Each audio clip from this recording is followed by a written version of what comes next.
احترام کے لیے، امام کی نظر لطف کے حصول کے لیے، انشاءاللہ اس عزاداری کی قبولیت کے لیے درود بھیجیں محمد و آل محمد صلی علی محمد و آل محمد وعجل فرجهم فاتحہ.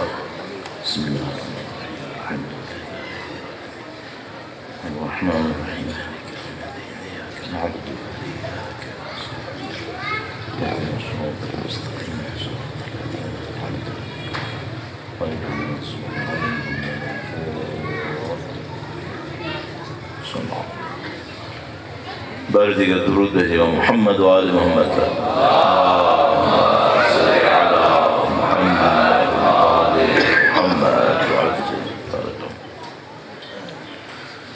أعوذ بالله من الشيطان الرجيم. بسم الله الرحمن الرحيم. الحمد لله رب العالمين،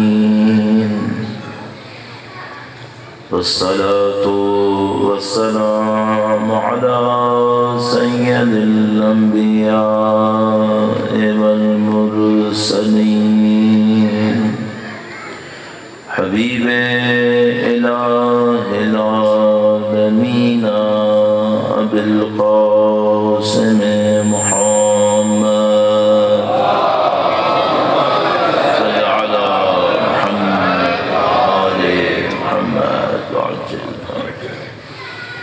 وعلى آله الطيبين الطاهرين، سيما بقية الله في الأراضين. قال الله تعالى في كتابه الكريم: بسم الله الرحمن الرحيم. أم حسبت أن أصحاب الكهف والرقيم كانوا من آياتنا عجبا. درود بھیجے محمد وآل محمد صلی علی محمد وآل محمد وعجل فرجهم. پروردگار عالم کا انتہائی احسان، انتہائی لطف و کرم، خدا تعالیٰ نے سعادت نصیب فرمائی.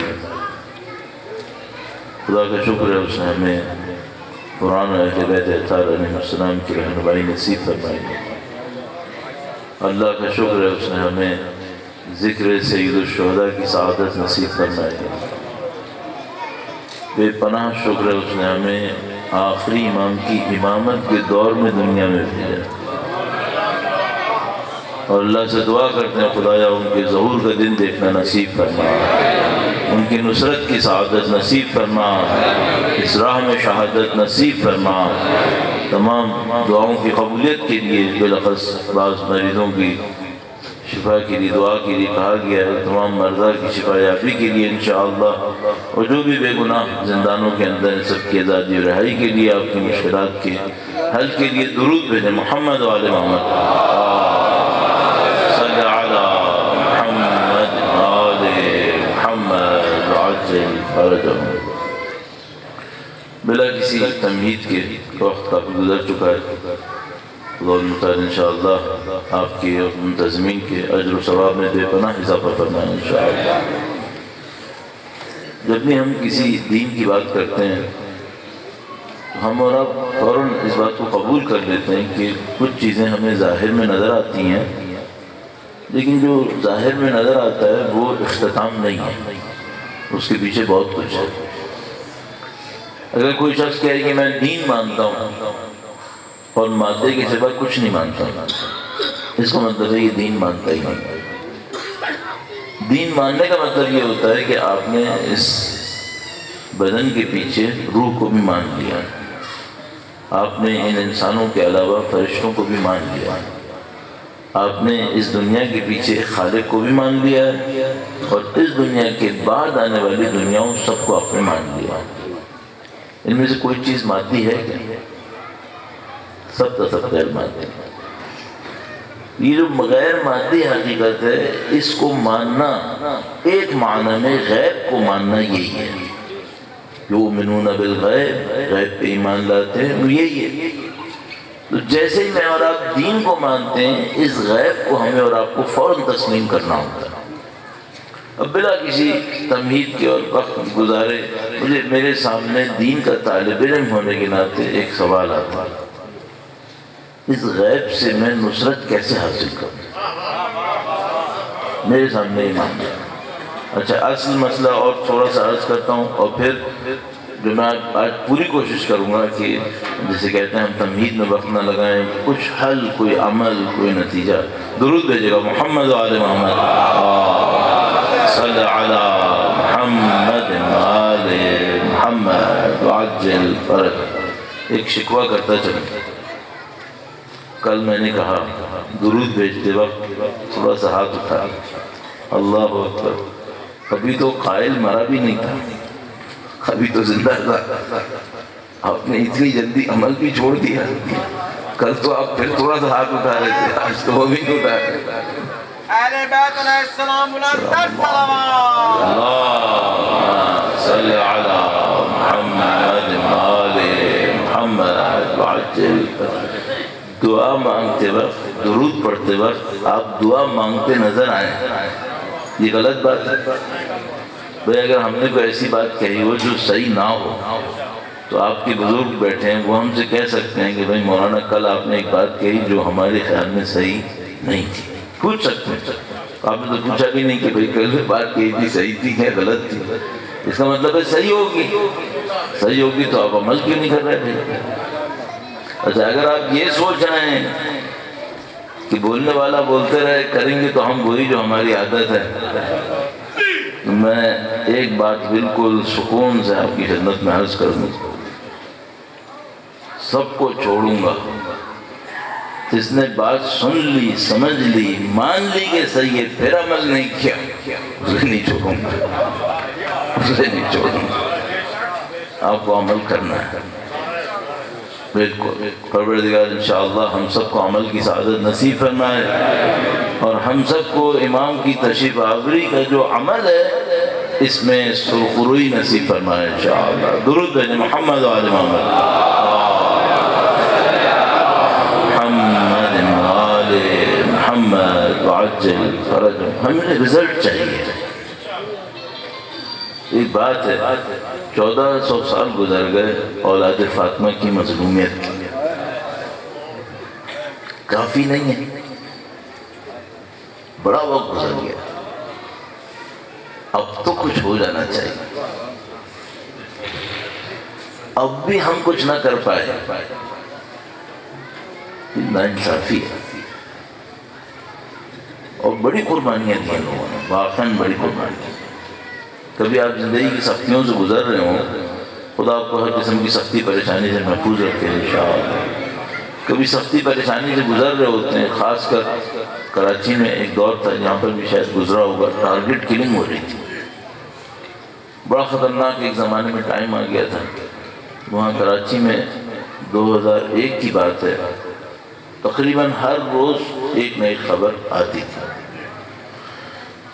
تو اس وقت جو ہے وہ انسان خاص کر محتاط ہوتا تھا کہ بھئی کچھ اور نہ ہو، یہ نہ ہو، وہ نہ ہو۔ تو میں سوچتا ہوں اب وہ یہ کہ ہم لوگ چند دن ایسے حالت سے گزرتے ہیں، ایسی حالت سے، تو ہماری آوازیں نکلنے لگتی ہیں۔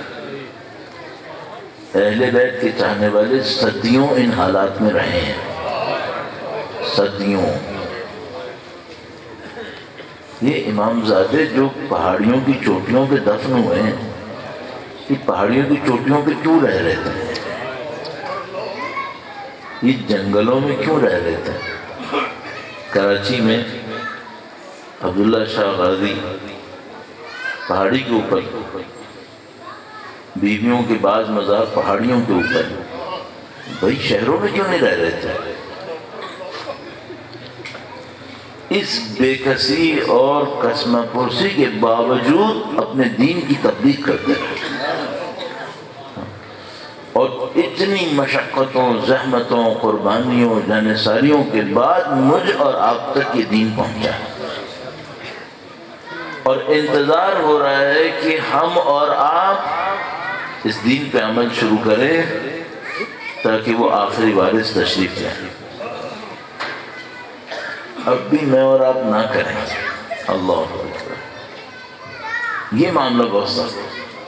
تو آپ کسی بھی صحیح بات کو عمل سے نظر انداز نہ رکھنے دیں، کچھ نہ کچھ عمل ضرور کریں۔ ہاں یہ مجھے بھی معلوم ہے، میں 100 باتیں سنتا ہوں، شاید مثلا کچھ پہ عمل کرتا ہوں، کچھ پہ عمل نہیں کرتا، لیکن کچھ نہ کچھ عمل ضرور کریں، کچھ نہ کچھ عمل ضرور کریں۔ ایک بات آپ کی خدمت میں عرض ہو گئی، اور انشاءاللہ آج 2-3 باتیں اور عرض کرنی ہیں۔ درود بھیجے گا محمد وعلی محمد، صلی علی محمد وعلی محمد وعجل فرجا۔ جو ہم لوگ کہتے ہیں بلا تمہید، تمہید نہ رکھیں، تمہید نہ رکھنے میں بڑا ایک نقصان ہوتا ہے۔ تمہید نہ رکھیں تو ایک نقصان یہ ہوتا ہے کہ ہم کتنی ہی اہم بات کہیں، اگر اس سے پہلے ہم نے مقدمہ نہ بنایا ہو تو اس بات کی اہمیت کو لوگ دریافت ہی نہیں کرتے۔ یہ بڑی مشکل ہوتی ہے۔ آپ لوگ دیکھ لیں نا، آپ کسی ڈاکٹر سے ملنے جائیں، شاید ایسا ہو کہ اس ڈاکٹر کے پاس بڑا رش لگا ہوتا ہو، لیکن جس دن آپ ملنے گئے اس دن وہ بیکار بیٹھا تھا، تو آپ کیا کہیں گے؟ کوئی بہت بڑا ڈاکٹر نہیں تھا، اگر بڑا ہوتا تو مثلا رش ہوتا۔ یہ ہم لوگ ہیں، ہم لوگ ایسے ہیں۔ اب مجھے آپ کی خدمت میں ایک نسخہ عرض کرنا ہے۔ یہ نسخہ ایسا ہے کہ اگر میں اور آپ اپنی زندگی میں اس پر عمل کرنے پر آ جائیں تو یہ سمجھ لیجیے کہ میں نے 37 سال میں اس سے بڑا کوئی نسخہ نہیں سیکھا۔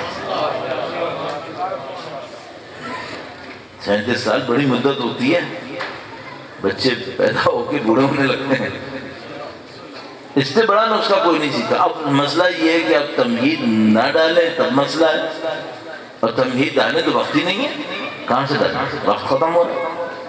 اب مجھے اچانک یہ بات کہنی ہے، لیکن پھر بھی تھوڑی سی زحمت کر لیں کہ میں آپ کی خدمت میں چند جملے عرض کر دیتا ہوں تاکہ انشاءاللہ آپ حاضر ہو جائیں۔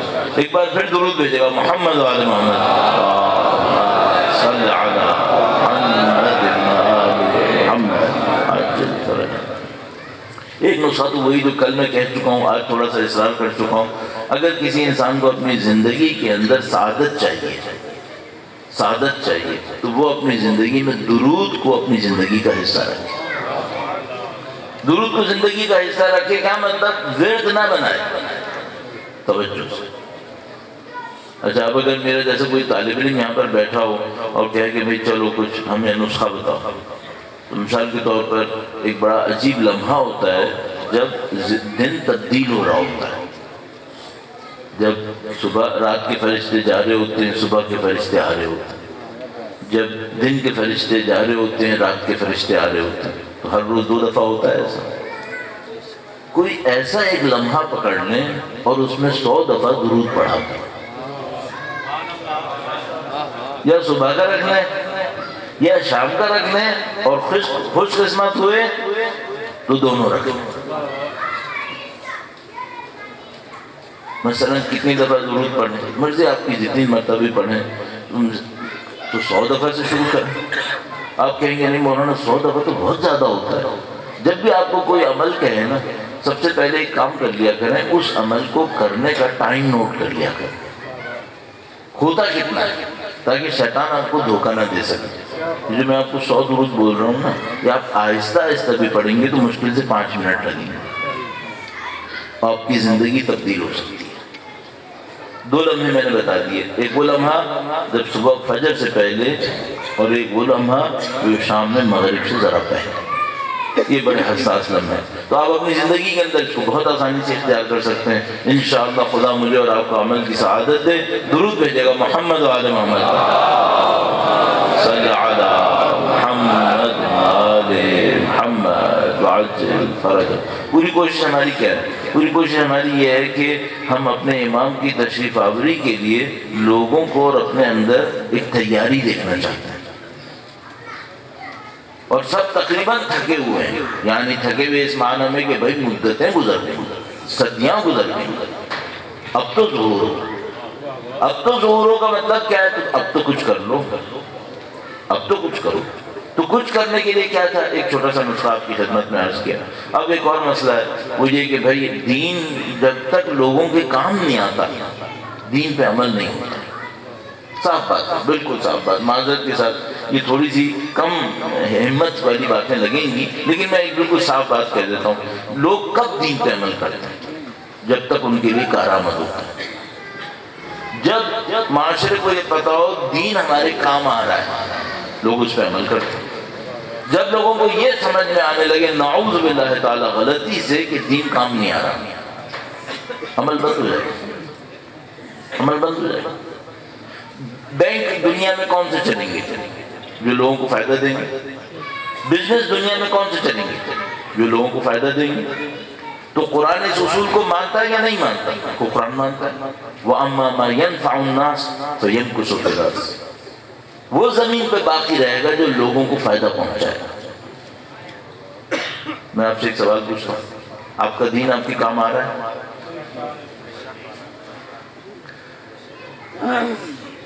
ہاں، اللہ رحم کرے گا انشاءاللہ. نہیں کام آ رہا ہوتا تو آپ یہاں نہیں ہوتے. کام آ رہا ہے تو آپ یہاں پر ہیں. لیکن ہمارا ایک جوان ہم سے پوچھ سکتا ہے مولانا بالآخر میری زندگی میں ایک کیریئر ہے، وہ بنے گا یا نہیں بنے گا؟ ایک بڑا سخت مرحلہ ہوتا ہے. میں معذرت چاہتا ہوں، شاید یہاں پہ نہیں کہنا چاہیے، لیکن بہرحال درد دل ہے لوگوں کا، اور بچیوں کی شادیوں کا مسئلہ ہوتا ہے. بڑا مرحلہ ہوتا ہے، بڑا کٹھن مرحلہ ہوتا ہے، اور ہمارے معاشرے میں تو بہت سخت ہوتا چلا جا رہا ہے. تو بھائی کوئی کیریئر کا معاملہ ہے، کسی کا یہ معاملہ ہے، کسی کا مثلا کوئی رشتہ شادی ہونی ہے، یہ ساری باتیں ہیں. اب لوگ ہم سے ایک سوال پوچھتے ہیں، مولانا کوئی ایک ذکر بتائے جس سے میرے یہ مسئلے حل ہوں. لوگوں کو چاہیے یا نہیں چاہیے؟ 100% چاہیے. اور یہ ایسا نہیں ہے مثلا پاکستان میں چاہیے، نہیں، دنیا میں آپ جہاں کہیں بھی چلے جائیں لوگوں کو یہی چاہیے کہ بھئی دین سے کوئی ایسی چیز پتہ چلے جو ہماری مشکل کو حل کرے. اب مثال کے طور پر اس میں پھر لوگ مصنوعی راستے بھی بنا دیتے ہیں کہ بھئی تم یہ کام کرو، فلاں طریقے سے کرو. میں نہیں بیان کرنا چاہ رہا. تو اس میں جناب علی تمہیں یہ مل جائے گا، تمہیں وہ مل جائے گا. لوگ بیچارے کرتے ہیں. پھر اچھا خدا نہ کرے نعوذ باللہ اگر ان کی آرزو پھر بھی پوری نہ ہو تو پھر آہستہ آہستہ ان کا دین پہ یقین کم ہونا شروع ہو جاتا ہے. یہ بڑا خطرناک مرحلہ ہوتا ہے. تو اب اس سے پہلے کہ لوگ مصنوعی کوئی راستے بتائیں، سب سے پہلے مجھے اور آپ جیسے طالب علم کو یہ پوچھنا چاہیے دین سے کہ اصلی راستہ کون سا؟ اصلی راستہ.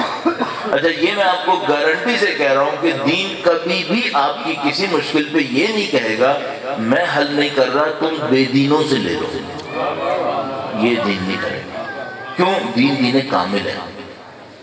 دین کامل کہہ ہی نہیں سکتا کہ میں نہیں کر رہا تم کسی اور سے لے لو. تو اب میں اپنے آپ سے ایک سوال پوچھتا ہوں، بالآخر نسخہ کیا ہے؟ نسخہ صحیح ہے. اب میں آپ کو نسخہ آپ کی خدمت میں عرض کرنا چاہوں گا. پہلے ایک بڑے نام سے سہارا لیتا ہوں تاکہ میری بات میں وزن تھوڑا سا بن جائے. تو آپ ورنہ میری بات وہاں کہاں قبول کرنے والے اتنی آسانی سے. آیت اللہ بہجت کا نام تو سنا ہوگا، سب نے سنا ہوگا. تھوڑا سا ایک دو جملے ان کے بارے میں عرض کرتا ہوں. درود بھیجے گا محمد آل محمد صلی علی محمد آل محمد وعجل فرجہ. میرے خیال میں آیت اللہ کی عمر جوانی کا ان کا ایک واقعہ ہے. اس وقت ان کی عمر کوئی 18 سال یا 20 سال تھی. 18 یا 20 سال تھی. نجف اشرف میں تھے ظاہراً، جو ابھی تک پتہ چلتا ہے. ان کے ایک استاد ہوتے تھے، وہ اپنے استاد کے درس میں جاتے تھے. استاد کے بڑے چہیتے تھے، بہت زیادہ. تو وہ استاد کے درس میں جاتے تھے. ایک دن استاد دیر سے آئے. شاگرد جمع ہو چکے تھے، استاد نہیں آئے. تو وہ جو بیٹھے ہوئے تھے انہوں نے سادہ طبیعت کے تھے آیت اللہ. تو ان سے کہا کہ کہاں ہے تمہارے استاد؟ تم بڑے چہیتے ہو تم. کہاں ہے تمہارے استاد؟ تو انہوں نے کہا کہ بھائی یعنی میں کیا بتاؤں کہاں ہے استاد؟ کہ اگر اتنے چہیتے ہو تو تمہیں تو پتا ہونا چاہیے استاد کہاں ہے.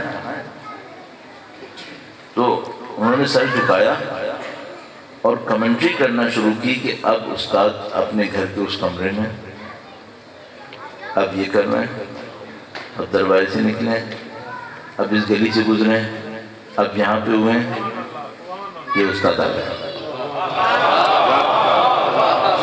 اور استاد آ گئے اندر. استاد اندر تشریف لائے، سیدھے ان کے پاس آئے، کان میں ایک بات کہی، آیت اللہ بہجت کے کوئی کلاس فیلو بھی تھے، انہوں نے دیکھ لی. تو انہوں نے بعد میں ان سے پوچھا کہ انہوں نے کیا کہا. یہ سب انہوں نے ان کی وفات کے بعد بتایا.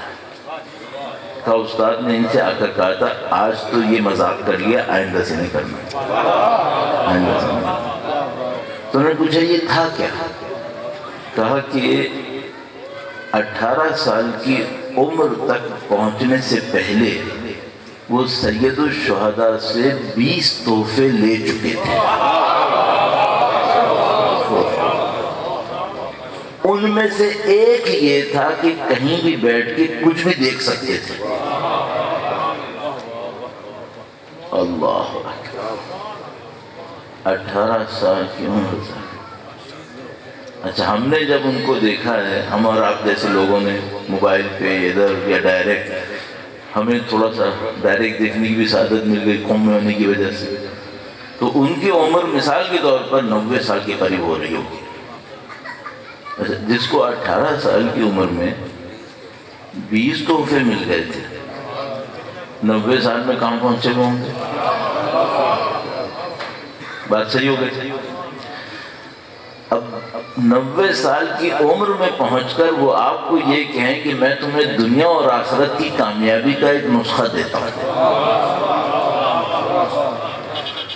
اب مجھ حقیر فقیر کو تو نکالی نہیں، ان کی بات کی کوئی اہمیت ہے؟ اچھا اب یہ جو آیت اللہ بہجت ہیں، میرے خیال میں ابھی مولانا نے بھی تذکرہ کیا تھا، ان کے استاد تھے سید علی قاضی طباطبائی. یہ دنیا اتنی عجیب ہے، میں آپ کی خدمت میں ایک جملہ عرض کرتا چلوں. 1986 کے قریب میں پہلی دفعہ آیت اللہ بہجت کی جماعت کی نماز پڑھنے گیا تھا. 1986 کے قریب مسجد بھی وہی مسجد تھی جس میں انہوں نے آخری وقت تک نماز پڑھائی تھی. اس مسجد میں اس وقت ان کے پیچھے 25-30 سے زیادہ لوگ نہیں تھے. یہ 1986 میں نے اپنی آنکھوں سے دیکھا. پتہ نہیں کیا معجزہ ہوا اچانک، جس نے 70-80 سال تک اپنے آپ کو چھپا کے رکھا ہوا تھا، آخری چند سالوں میں ان کی شخصیت ایسی پھیلی کہ ابھی دیکھیں آپ ریجی خان میں بیٹھے میں آپ کو ان کا نام پتہ ہے. یہ نہیں معلوم کیا ہوا، 70 سال تک چھپے رہے. اور میں بتا رہا ہوں میں نے اپنی آنکھوں سے 86 کے اندر ان کے پیچھے نماز پڑھی، 25-30 لوگ نہیں تھے. اور اس کے بعد جب میں پاکستان آ گیا 96 میں، پھر چند سال کے بعد ان کے پیچھے نماز پڑھنے گیا تو ابھی اذان شروع نہیں ہوئی تھی، مسجد میں جگہ ہی نہیں تھی. میں نے کہا چلو روڈ پہ تو بیٹھ جائیں گے، روڈ پہ بھی جگہ نہیں تھی. اتنے لوگ ان کے پیچھے نماز پڑھ رہے تھے. یہ پتہ نہیں کیا معاملہ، واقعی یہ معاملہ عجیب مسٹری ہے. اچھا ان کے اساتذہ بھی اسی طرح اپنے آپ کو چھپائے ہوئے رکھتے تھے. ابھی میں دیکھ رہا ہوں بچے کو ان کے استاد کا نام بھی پتہ چلنے لگا. کیا ہو رہا ہے یہ نہیں معلوم، یہ کیا معاملہ ہے، کیوں خدا اس طرح سے یہ چاہ رہا ہے. دوبارہ ان کے استاد تھے سید علی قاضی طباطبائی. سید علی قاضی طباطبائی علامہ محمد حسین طباطبائی کے بھی استاد تھے، تفسیر المیزان کے مصنف. آیت اللہ شہید دستغیب کے بھی وہی استاد تھے، وہی سید علی قاضی طباطبائی. بڑے بڑے رجال علمی اور عرفان کے وہ استاد تھے. آغا بہجت اندازاً 90 سال کی عمر میں کہتے ہیں میرے استاد نے ایک بات کہی ہے، وہ میں آپ کو بتاتا ہوں. آپ نے کلپ میں شاید دیکھا ہوگا. میں چاہ رہا ہوں میں ثواب میں شامل ہو جاؤں، اور میں چاہ رہا ہوں کہ آپ کی خدمت میں کوئی ایسی چیز عرض کروں جو آپ کو اپنے امام سے اور نزدیک کرتے ہیں. اب آپ براہ مہربانی عمل کر ڈالیے گا.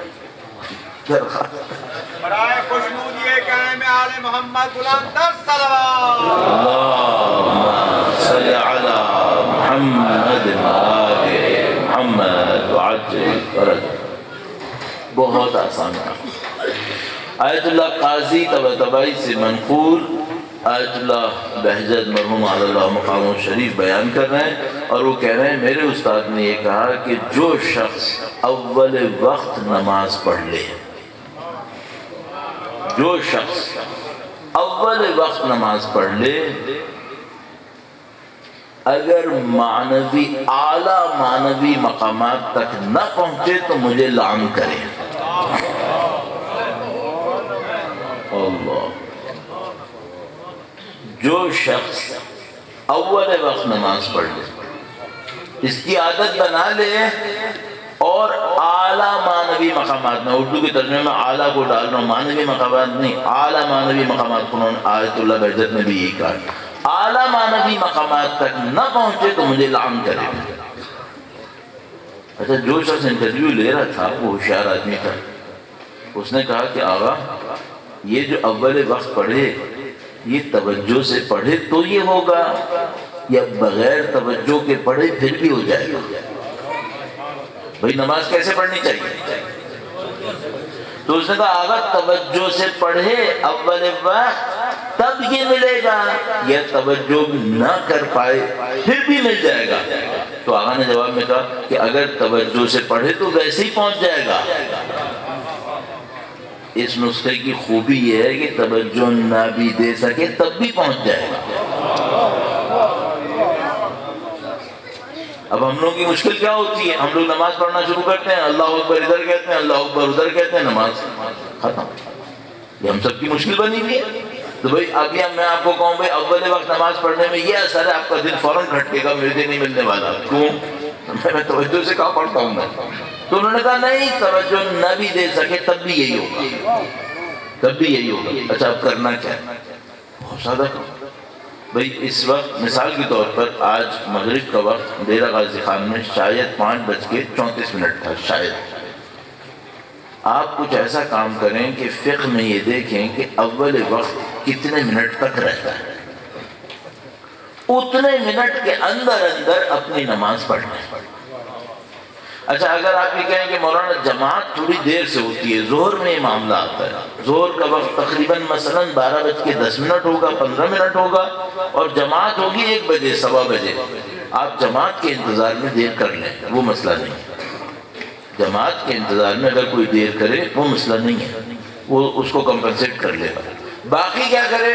باقی اول وقت، فجر کا اول وقت دیکھو 20-22 منٹ ہوتا ہے اس سے اول وقت. مغرب کا دیکھو، ظہر کا دیکھو، اول وقت پڑھ لو. اچھا اگر ظہر عصر مغرب عشاء ملا کے پڑھیں تب بھی اول وقت شمار ہوتی، ہاں وہ بھی اول وقت شمار ہوتی. صحیح ہے. اب آپ مجھے بتائیں اب ہم لوگوں کے پاس کوئی عذر باقی ہے؟ نہیں، اب کوئی عذر نہیں ہے. بھئی یا میں نماز پڑھوں گا یا نہیں پڑھوں گا. اگر پڑھوں گا اور تھوڑی دیر سے پڑھوں گا تو بندہ خدا اعلیٰ معنوی مقامات کی خاطر اول وقت پڑھوں گا. اچھا اب میں اپنی عمر جیسے لوگوں کو دیکھتے ہوئے اور اس سے بڑھ کر ایک اور روایت آپ کی خدمت میں عرض کروں گا. یہ روایت مستند ہے، اصول کافی میں بھی آئی ہے، وسائل الشیعہ کے اندر بھی آئی ہے. مزید وقت لگائے بغیر روایت جلدی سے عرض کروں گا. درود بھیجے گا محمد و آل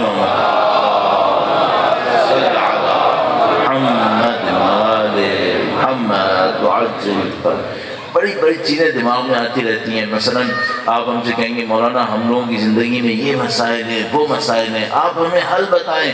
کوئی یہ کہے گا مولانا آپ لوگ کیا اخلاقی باتیں عبادتی باتیں کرتے رہتے ہیں. دیکھیں پاکستان میں چیلنج دیکھیں، تکفیری کہاں پہنچ گئے، وہ کہاں پہنچ گئے، یہ کہاں پہنچ گئے.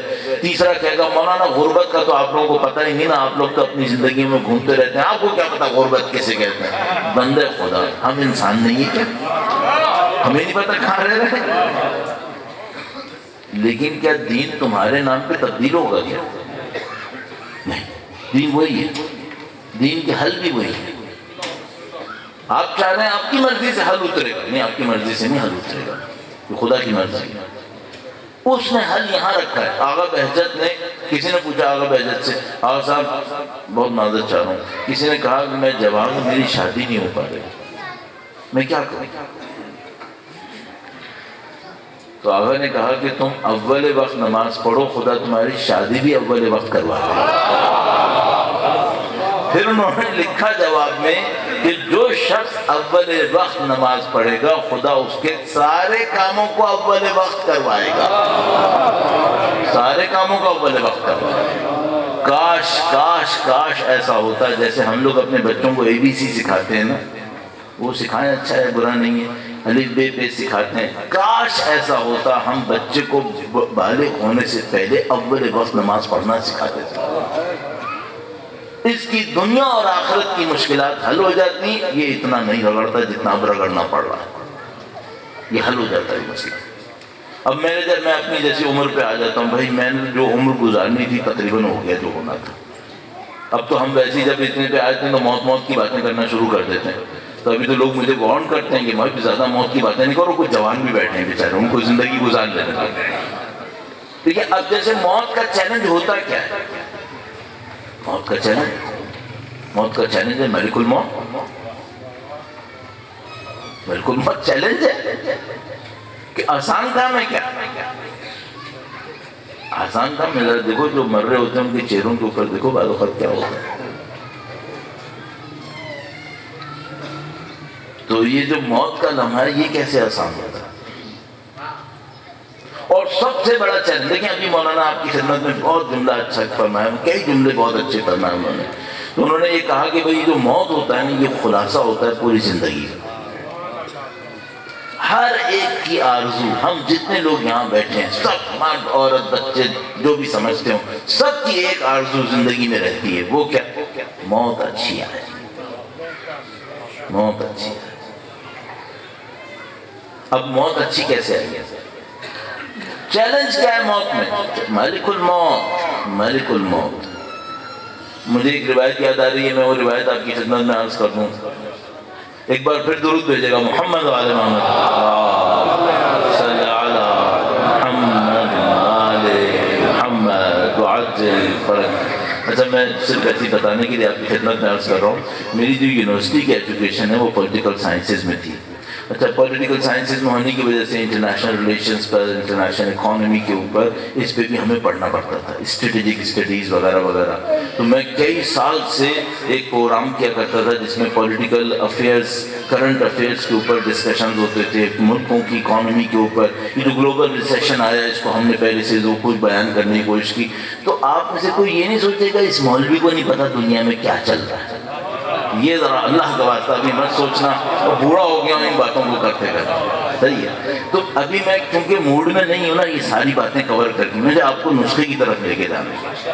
ان سب کو دیکھنے کے بعد کہہ رہا ہوں بھائی یہ نسخہ یہاں ہے، یہاں۔ اچھا مولا کا بڑا احسان ہے، ہم غریب فقیر لوگ، ہم لوگ اپنے بابا کے ساتھ غربت میں زندگی گزارنے والے تھے، الحمدللہ ان کچھ نسخوں پہ عمل کر کے خدا نے ہمیں بزنسز دی۔ میں بتا رہا ہوں صاحب ہمارے والد کلرک تھے، سوئی گیس کے اندر کلرک تھے، ہم نے ساری زندگی اپنے بابا کو کلرک دیکھا ہے، ٹھیک ہے، اور ہم نے اپنی زندگی میں آرزویں کی کہ کوئی ایک گھر ہمیں کہیں مل جائے، مالک مکان بن جائے ہم لوگ، صحیح ہے۔ اس کے بعد ہم نے دیکھا ہے کہ ان دینی نسخوں نے ہمیں کیا دیا ہے، یہ ہم نے دیکھا ہے اپنی زندگی میں۔ اب اپنی دولت کا تو نہیں بتاؤں گا پیسہ میرے پاس کتنا، ورنہ کوئی ٹیکس والا آ جائے گا میرے پیچھے کہ بھائی پھنسا ہے اس کو پکڑ لو فوراً، اتنا ہے بھی نہیں میرا میرا کہنا۔ لیکن مجھے خوشی کس بات کی ہے، مجھے خوشی اس بات کی ہے کہ اگر مجھے دین کے نام پہ کوئی کام کرنا ہوتا ہے مجھے پتا ہے کمی نہیں ہے، کمی نہیں ہو جائے گا، اور میں آپ کو بتا رہا ہوں نسخے یہی۔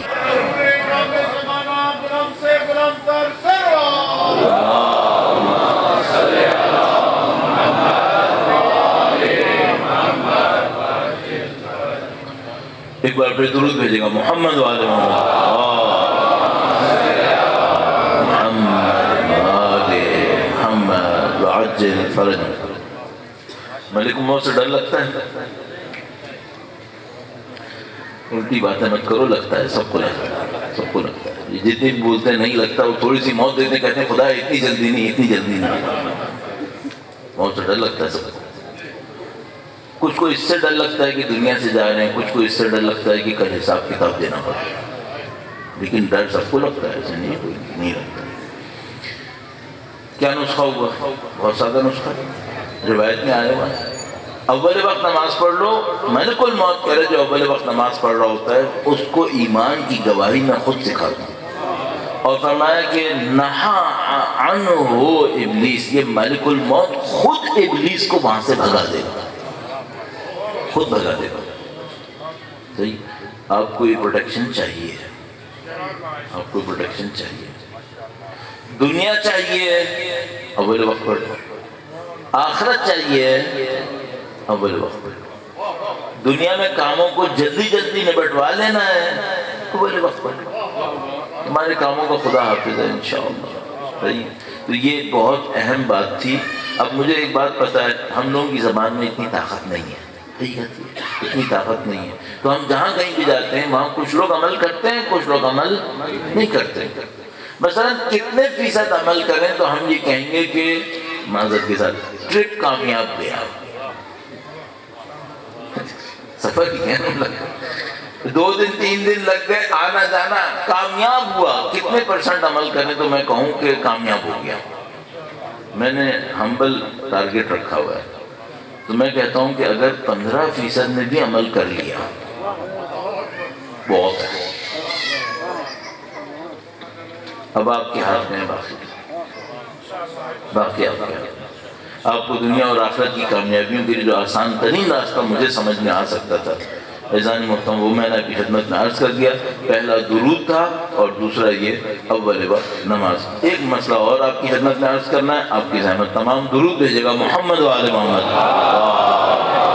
صلی علی محمد آل محمد وعجل فرج.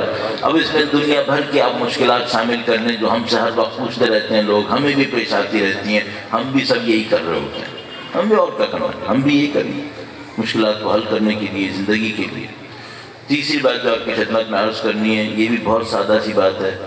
دیکھیے, اگر میں آپ کی خدمت میں کوئی ایسی بات کہوں نا کہ یہ دین کا حل ہے اور اس میں 8,000 روپے لگیں گے, تو میں آپ کو گارنٹی سے کہہ رہا ہوں وہ دین کا حل نہیں ہوگا. کیوں؟ یہ غریب کہاں جائے گا بیچارہ, جس کے پاس 8,000 نہیں ہوئے وہ کہاں جائے گا. یہ دین کا حل نہیں ہوگا, یہ میرا ہوگا, یہ میری مشکل کا حل ہوگا. لوگوں کے حل میں پیسے نہیں انوالو ہوں گے, لوگوں کے حل میں دل انوالو ہوں گے. اگر لوگوں کی زندگی میں مشکل حل ہوگی, دل انوالو ہوں گے. تو آپ ان پہ عمل کریں. ایک اور بات مجھے آپ کی خدمت میں عرض کرنی ہے, انتہائی سادہ بات, انتہائی سادہ بات. وہ کیا ہے؟ سادہ ترین جملہ, 4 سال پہلے بھی کہا ہوگا, ابھی دوبارہ کہہ دیتا ہوں. اور وہ کیا ہے؟ آپ اپنی زندگی میں ابھی بیٹھے بیٹھے تھوڑا سا ریویو کریں اور اپنے آپ سے پوچھیں, آپ دوسرے انسانوں کے مقابلے میں جو دل میں آپ کی خواہش ہے, دینے والے ہیں یا لینے والے ہیں؟ تشریح تھوڑا سا بیان. بھائی میں نے ایک دکان کھولی ہوئی ہے, فرض کر لیجیے میں نے ایک دکان کھولی ہوئی ہے, وہاں پہ ایک آدمی آ جائے کچھ خریدنے کے لیے. دکاندار جیسے ہی کسی گاہک کو آتا دیکھتا ہے, سب سے پہلا کام کیا کرتا ہے؟ ایک میرا دوست تھا کالج کے زمانے کا, وہ بینک کا دکاندار تھا. بینک کی دکان ہے, ذرا خوبصورت سی دکان ہوتی ہے, تو وہاں پہ وہ مثال کے طور پر پرسنل ریلیشنز کا آفیسر تھا, مثلا اس ٹائپ کی کوئی جاب تھی. تو میں نے اس سے پوچھا کہ بھائی وہاں کیا ہوتا ہے؟ تو اس نے کہا مجھے, میں بہت معذرت چاہ رہا ہوں, میں مجلس کے دوران ایسی باتیں عرض کر رہا ہوں, میں اپنی مشکل کو حل کرنے کے لیے اس طرح کی ایک کام کر رہا ہوں. تو اس نے کہا کہ میں میز پہ بیٹھا ہوتا ہوں, جیسے کوئی بینک برانچ میں انٹر ہوتا ہے تو میری ٹیبل سب سے سامنے ہوتی ہے. تو میرا کام یہ ہوتا ہے کہ میں کوئی بھی کام کر رہا ہوں تھوڑا کنکھیوں سے, اس کو نہ پتہ چلے کہ میں نے دیکھا ہے. صحیح. تو کہنے لگا کہ میں ذرا سا آنکھوں کے اشارے سے یہ دیکھتا ہوں کہ اس نے جوتے سے لے کر سر تک جو کچھ پہنا ہوا ہے وہ کتنے پیسے کا ہے. صحیح. گاڑی کی چابی ہاتھ میں گھما رہا ہے تو گاڑی کا ماڈل کیا ہے. صحیح. اب وہ جو چلتا ہوا آ رہا ہے کس اسٹائل سے چلتا ہوا آ رہا ہے, یہ سوسائٹی کی کون سی کلاس کا اسٹائل ہے. کہنے لگا جب تک میز پر آئے گا نا میں اپنی اسیسمنٹ کر چکا ہوں گا. اس اسیسمنٹ کے نتیجے میں اگر میں کوئی کام کر رہا ہوں تو میں فیصلہ کروں گا کہ سر اٹھانا ہے یا نہیں اٹھانا ہے. اگر میں نے یہ دیکھ لیا کہ اس کے اوپر جو کچھ ڈیکوریشن لدا ہوا ہے وہ کافی ہے, گاڑی جو ہے وہ ذرا وزنی ہے, تو اس کے آنے تک میں نے کھڑا ہو جانا ہے اس کے احترام میں. اچھا اگر میں نے حساب لگایا کہ نہیں ایسا کوئی معاملہ نہیں ہے, تو یہ جب تک آئے گا میں تھوڑا سا کام میں مشغول رہوں گا, اور جب یہ یہاں پہ آ کر کچھ کہے گا تو میں کہوں گا جی فرمائیے. اور اگر میں نے یہ اندازہ لگایا کہ یہ کوئی فقیر آ گیا, تو کہنے لگا میں کام کرتا رہوں گا, وہ کھڑا رہے گا, وہ سلام کرے گا, میں کام کرتے کرتے جواب دوں گا, پلٹ کے نہیں دیکھوں گا, یہاں تک کہ تھک کے وہ خود ہی چلا جائے گا, یا تھوڑی دیر ذلیل خوار ہونے کے بعد میرا انتظار کرے گا کہ میں کہوں گا ہاں جی کوئی کام ہے آپ کو. یہ ہماری دنیا ہے, یہ ہماری دنیا ہے. دونوں ہاتھ جڑے ہوئے نا میرے, آپ مولویوں کے ساتھ بھی یہی کرتے ہیں. آپ کا مطلب آپ ڈی جی خان نہیں ہیں, دنیا ہے. یہ مولویوں کے ساتھ بھی یہی کرتے ہیں, دوبارہ ہاتھ جوڑ کر مولویوں کی طرف کرتے ہیں. مولوی بھی لوگوں کے ساتھ یہی کرتے ہیں.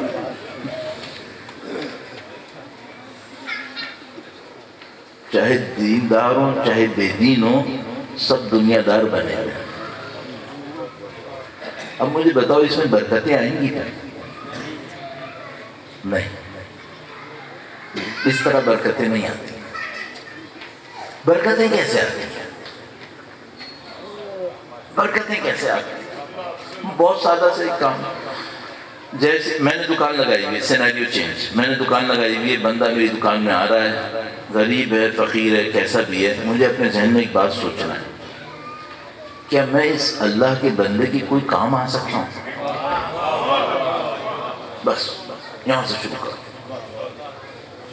غریب ہے, امیر ہے, فقیر ہے, جان پہچان کا ہے, اجنبی ہے, کوئی بھی انسان آپ کے سامنے آ رہا ہے, آپ اپنے ذہن میں سب سے پہلے سوچو کیا میں اس کی کسی کام آ سکتا ہوں؟ اگر آپ نے اس کو ہم کیا کہتے ہیں, اس کو ہم کہتے ہیں دینے کی ٹھان لو. دینے کی ٹھان لو, صحیح. اچھا آپ کہیں گے کہ مولانا دینے کے لیے تو کچھ جیب میں بھی ہو, نہیں ضروری نہیں ہے, ضروری نہیں ہے. پیسے نہیں دے سکتے کوئی بات نہیں, کم سے کم دعا دے دیا کرو. مشکل کام ہے, اور میں آپ کی خدمت میں عرض کروں بہت مشکل ہے. کیوں؟ دعا دینے کے لیے اندر سے دینے کا دل چاہیے. وہ تو بھائی میں اگر چورنگی پہ کھڑا ہوتا ہوں, ایک فقیر میری کھڑکی پہ ٹھک ٹھک ٹھک ٹھک مارے جا رہا ہے, تو اس کو بھی میں 10 روپے دے کے جان چھڑا دیتا ہوں, لیکن دعا نہیں دیتا. اب ذرا سوچنا, میں رات کو کھڑا ہوں مثلاً فجر سے پہلے نماز پڑھنے کے لیے, اب میں کسی کو دعا دے رہا ہوں, یہ جان چھڑانے کے لیے دے رہا ہوں؟ نہیں, یہ میں دل سے دے رہا ہوں, دل سے دے رہا ہوں. اب ایک سوال ہے, آپ کتنے لوگوں کو دل سے دعا دیتے ہیں؟ اس سے طے ہوگا کہ اس شہر پہ برکتیں کتنی آنی ہیں. ہاں, آپ کسی بھی خاندان کے ہوں, آپ کسی بھی قوم قبیلے کے ہوں, کسی بھی نسل کے ہوں, کسی بھی زبان کے ہوں, آپ کو یہ دیکھنا ہے اس علاقے میں, اس خاندان میں, اس شہر میں اللہ کی برکتیں آئیں گی یا نہیں آئیں گی. یہ دیکھو ان میں سے لوگ خود غرض کتنے ہیں. جتنے خود غرض زیادہ ہے بے برکت ہے, یہ بے برکت ہے. اور جتنے دوسروں کی مدد کرنے کی ٹھانے بیٹھے ہیں, پرخلوص ہیں, اتنی برکتیں زیادہ ہیں.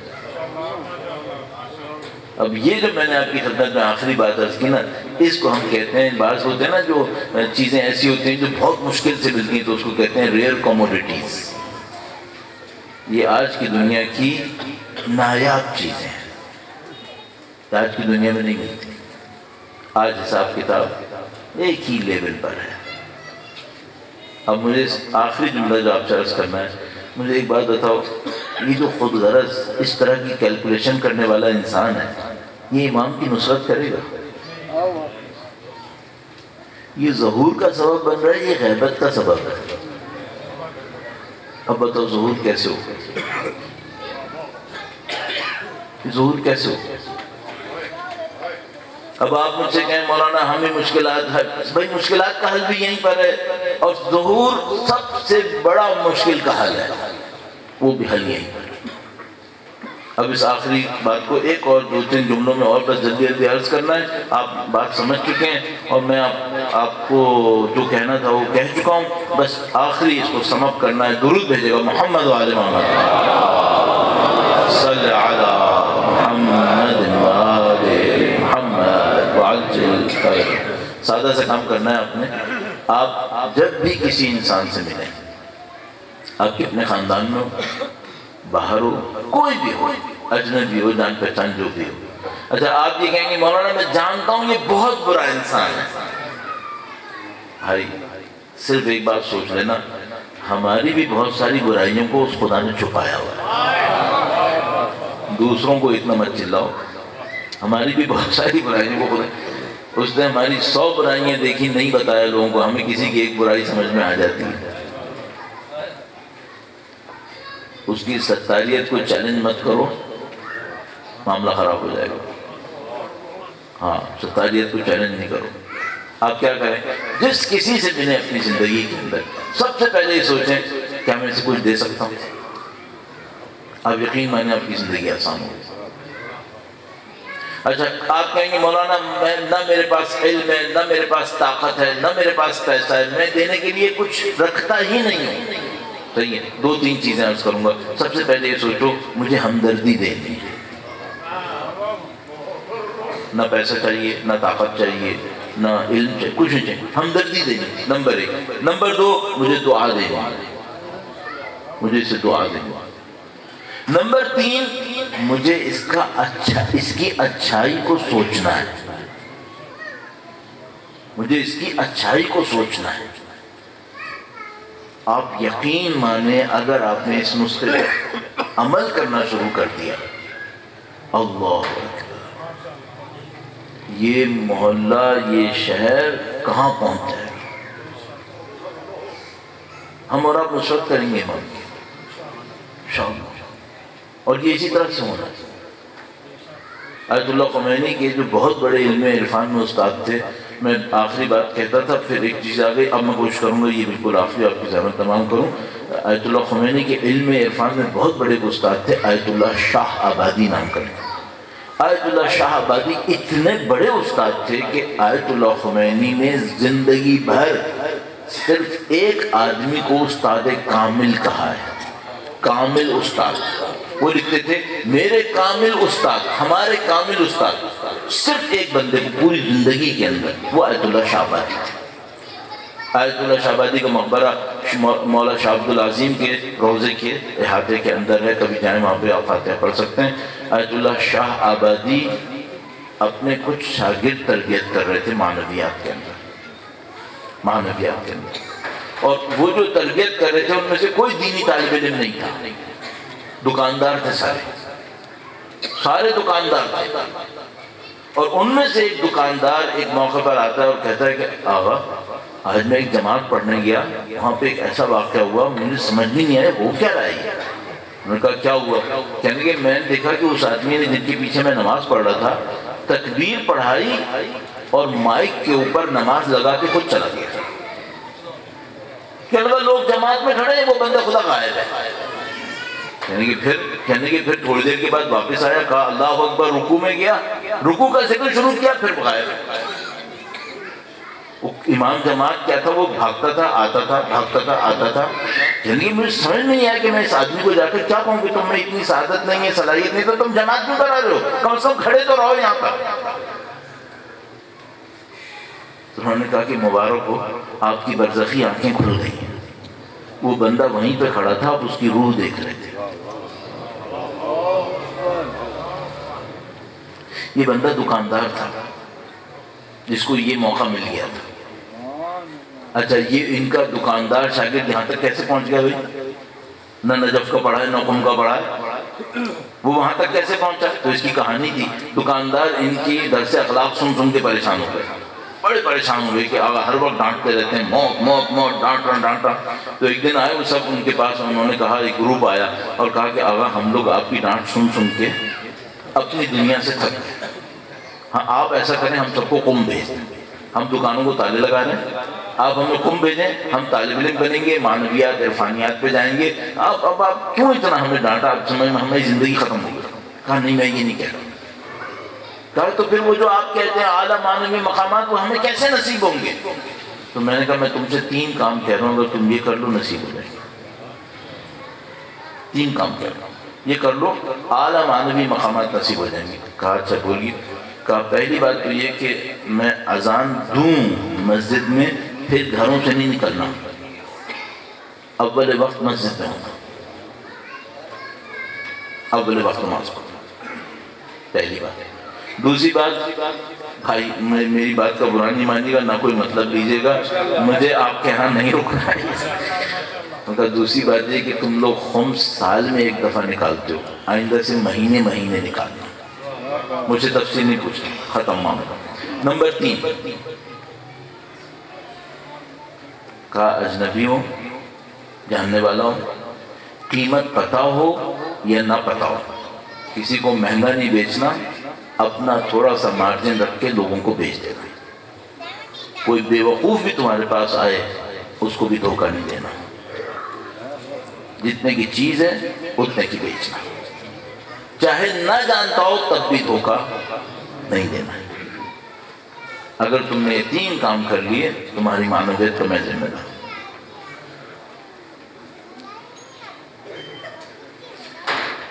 میں 4 سال بعد آیا ہوں نا یہاں پہ, مجھے نہیں لگ رہا کہ میں اب دوبارہ آؤں گا.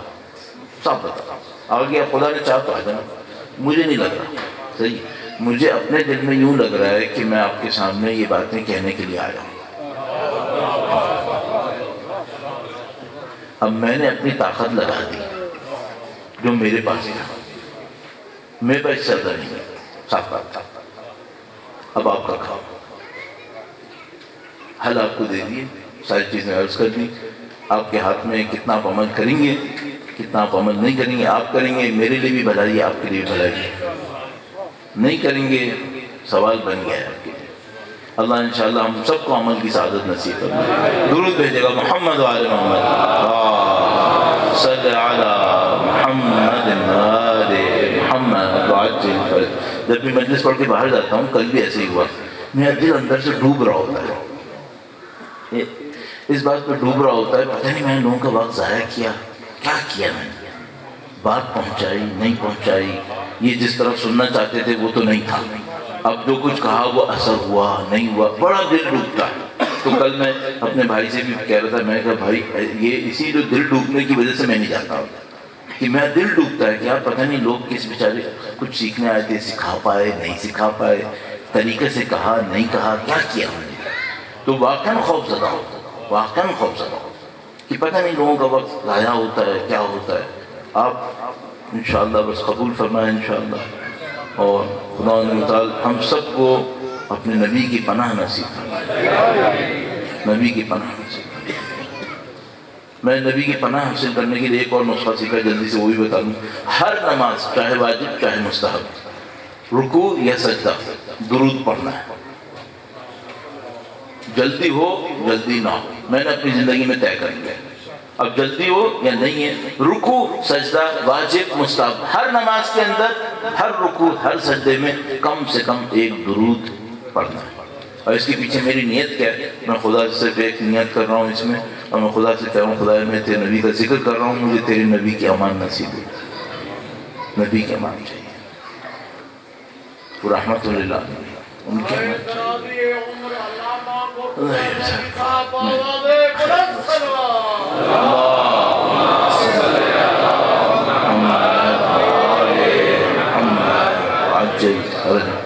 ہماری پناہ نبی کے ساتھ, اور مولا کا بڑا کرم الحمدللہ رب العالمین, ہم نبی کی اولاد کے چاہنے والے ہیں الحمدللہ الحمدللہ. یہ ہمارا سرمایہ ہے نبی کے ساتھ. ہم اللہ کے نبی سے پورے خلوص کے ساتھ, نبی کے سامنے تو کوئی جھوٹ نہیں بول سکتا نا, مرنے کے بعد تو کیا کوئی جھوٹ بول رہا ہے. ہم نبی کے سامنے پورے سچائی کے ساتھ کھڑے ہو کر کہہ سکتے ہیں, اے اللہ کے نبی آپ تو دلوں کے احوال جانتے ہیں, واللہ اے نبی ہمارے دلوں میں جھانک کر دیکھیں، ہم آپ کی اولاد کے چاہنے والے ہیں یا نہیں؟ ہم اللہ کے نبی دیکھیں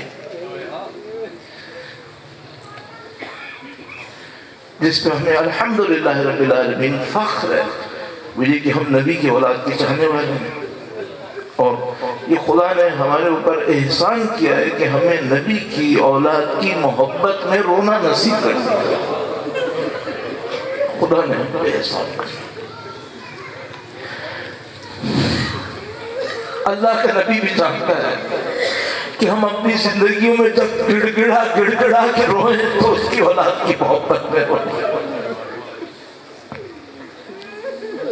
اللہ کے نبی جانتے ہیں، اللہ کے نبی جانتے ہیں کہ ہم نے زندگی کی ہر مصیبت میں ان کی اولاد کا ذکر کیا۔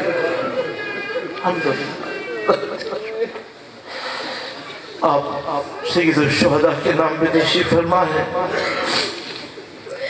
مسائب پڑھنا اس لحاظ سے بڑا سخت ہو جاتا ہے کہ انسان چند منٹ میں مسائب کے چند جملے کہے، بس دلوں میں حب اہل بیت سے کچھ آنسو آ جائے، بڑا سخت ہو جاتا ہے بعض اوقات۔ لیکن عزیزان محترم، جب میں یہاں بیٹھا ہوا تھا مولانا مولا ابو الفضل کے مسائب پڑھ رہے تھے، میرے ذہن میں مسائب کا ایک منظر آ رہا تھا۔ اب میں نے سوچا ہے بلا تمہید، وقت نہیں ہے، ختم ہو چکا ہے بہت پہلے، میں بس مسائب کی وہ 2-4 جملے آپ کی خدمت میں عرض کر دوں گا، اور میں آپ سے درخواست کروں گا شاید میرے جملے آپ کو نہ رلائیں، آپ اس منظر کو سوچ لیجیے۔ میں طاقت نہیں ہے، حقیقت ہے۔ منظر کون سا منظر ہے؟ منظر 11 محرم کا منظر ہے۔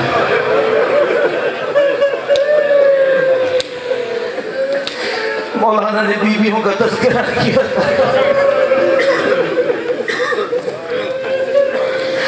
اللہ نے غم میں بڑی طاقت ڈالی ہے۔ غم زدہ دل مالا مال دل ہے، بی بی ام البنین کا مقام بڑا مقام ہے،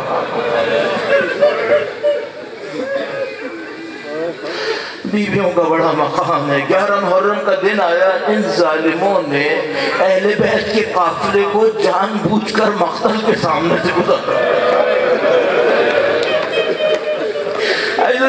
جذباتی جملے بولنا شاید اتنا اچھا نہیں ہوتا، لیکن میں صرف آپ کو نزدیک لانے کی خاطر عرض کر رہا ہوں۔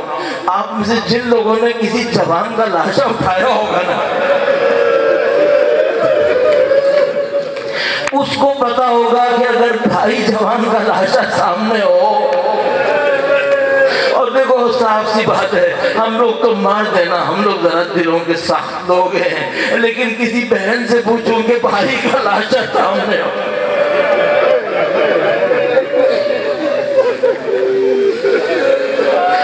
بی بی زینب گزر رہی ہیں 18 بھائیوں کے لاشے،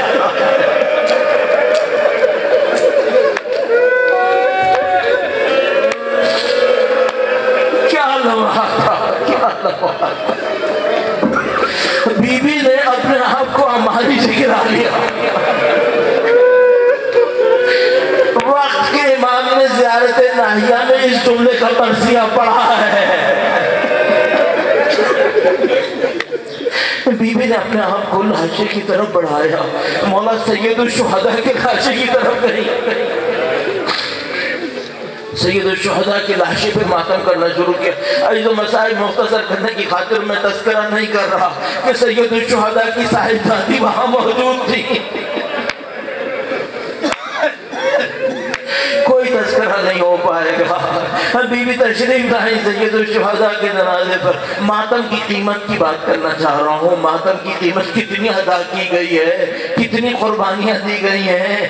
جب بیویاں ماتم کر رہی تھیں تو اس شمر لعین یا عبید عمر سعد میں سے ایک مولا چوتھے امام کے پاس آیا اور کہنے لگا کہ فرزند حسین ہے، ان سب سے کہو کہ ماتم بند کریں اور چلے۔ معذرت ایک جملہ عرض کروں، اگر کوئی بہن اپنے بھائی کے لاشے پر رو رہی ہو اور اس سے کہو نہ روئے، یہ دنیا میں بھی کوئی نہیں کرے گا، اتنا سخت لمحہ ہوتا ہے، کوئی بوڑھا باپ رو رہا ہو اپنے بیٹے کے لاشے پر، اس سے کہے مت رو، کوئی دنیا میں بھی نہیں کرے گا۔ ان لعینوں نے کیا ہے، یہ گئے امام زین العابدین کے پاس اور کہا کہ ان سے کہو ماتم بند کریں اور چلیں۔ مولا نے کچھ نہیں کہا، مولا نے سر جھکا لیا۔ معذرت چاہتا ہوں، اسرائیل نے ایک کوڑا امام کی کمر پہ مارا، امام کی کمر خم ہوئی، جھک گئی، اس نے ایک اور کوڑا مارا، امام کی کمر اور جھکی، اس نے بار بار کوڑے مارے۔ بی بی زینب نے دیکھ لیا، تشریف لائی اور کہا بیٹا سجاد ہم چلنے کو تیار ہیں۔ مولا نے کہا پھوپھی اماں آپ میرے بابا کے لاشے پر ماتم کریں، سجاد کوڑے کھائے گا۔ امام سجاد نے کربلا سے کوفہ سے شام، میں نے تمہارے اس ماتم کی قیمت دی ہے۔